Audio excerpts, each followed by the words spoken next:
आपने ये जाना था म्यूचुअल फंड्स में अग्रेसिव पोर्टफोलियो कैसे बना सकते हैं, और ये भी जाना था कि ये पोर्टफोलियो किन लोगों के लिए सही रहेगा। अगर आपने वो वीडियो नहीं देखा है अभी तक तो ऊपर दिए गए आई बटन पर क्लिक कीजिए। उसी तरह आज के वीडियो में हम एक मॉडरेट पोर्टफोलियो के बारे में बात करेंगे और ये जानेंगे कि ऐसा पोर्टफोलियो किन लोगों के लिए सही रह सकता है। मैं हूं कृति और आप देख रहे हैं जेड फंड्स। मॉडरेट पोर्टफोलियो में रिस्क और रिटर्न दोनों ही बैलेंस्ड हो जाता है, यानी ना तो ज्यादा रिस्क ना ही ज्यादा रिटर्न।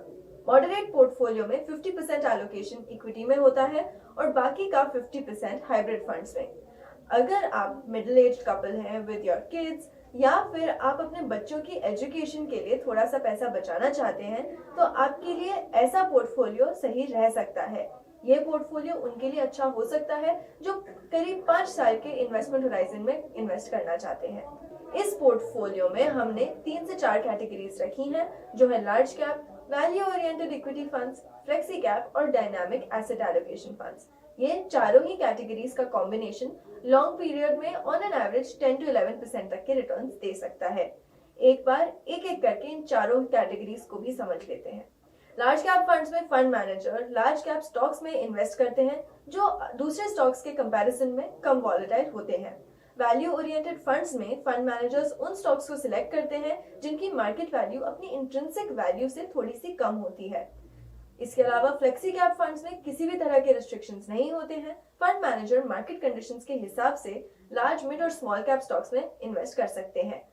अब आता है डायनामिक एसेट एलोकेशन फंड्स। यहाँ पर एलोकेशन इक्विटी और डेट दोनों में हो सकता है। इक्विटी में इस कैटेगरी के एलोकेशन 30 to 80% रह सकती है और फंड मैनेजर मार्केट कंडीशंस के हिसाब से डेट और इक्विटी में एलोकेशन डिसाइड कर सकते हैं।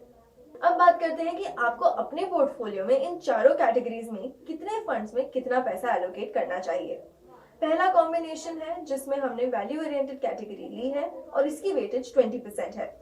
फ्लेक्सी कैप कैटेगरी में 30%, बाकी का 50% डायनामिक एसेट एलोकेशन फंड्स में रखा है। दूसरा कॉम्बिनेशन है जिसमें लार्ज कैप में 20%, फ्लेक्सी कैप में 20%, वैल्यू ओरिएंटेड फंड्स में 20% और बाकी का 40% डायनामिक एसेट एलोकेशन फंड्स में ही है। इस पोर्टफोलियो को लॉन्ग टर्म में होल्ड करने पर आप 10 to 11% के रिटर्न्स पा सकते हैं। 10,000 रुपए की मंथली SIP करने पर आप 5 साल में करीब 7.8 लाख से 8.2 लाख तक बना सकते हैं और 10 साल में करीब 21.5 लाख to 22 लाख आप कमा सकते हैं। इसके अलावा सबसे इम्पोर्टेंट स्टेप इन्वेस्टमेंट करते वक्त ये जान लेना बहुत जरूरी है कि आपकी रिस्क एपेटाइट और इन्वेस्टमेंट गोल्स क्या हैं। एक इन्वेस्टर को अपनी risk capacity, age, risk tolerance और गोल्स को ध्यान में रखना बहुत जरूरी है। इसके अलावा आपको अपना पोर्टफोलियो पीरियोडिकली रिव्यू भी करना चाहिए। जेड फंड्स में हम क्वार्टरली रिपोर्ट्स जनरेट करते हैं जहां पर हम इन्वेस्टर्स के रिस्क और गोल्स के हिसाब से सही म्यूचुअल फंड कॉम्बिनेशंस लेने में मदद करते हैं।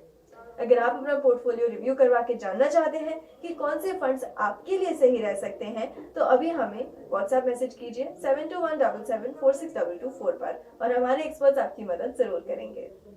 अगर आपको इस वीडियो को लेकर या फिर किसी भी और फाइनेंशियल प्रोडक्ट को लेकर कोई भी क्वेश्चन या कमेंट्स हो तो नीचे दिए गए कमेंट सेक्शन में या फिर आप हमारी वेबसाइट zfunds.in पर भी लिख सकते हैं। इस वीडियो को लाइक करना और हमारे चैनल को सब्सक्राइब करना ना भूलें। Thank you for watching Z funds. Mutual fund investments are subject to market risks. Read all scheme-related documents carefully.